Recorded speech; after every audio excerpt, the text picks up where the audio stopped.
पहले तो करोना सी तो हम सर हूँ यह हो गया अंडरपास बनता पे कभी करें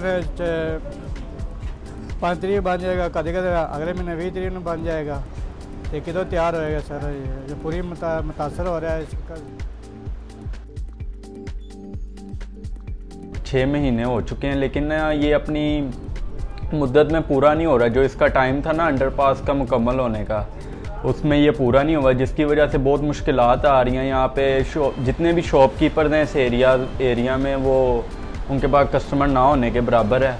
ना रेंट निकल रहा है शॉप का, ना यहाँ पे कोई मुतबादिल रास्ता है, ना पार्किंग की प्रॉपर जगह है। एक आधा घंटा पौना घंटा इधर रुकना पड़ता है हमें। तकरीबन 5-6 माह हो गया अभी तक ये मुकम्मल नहीं हुआ।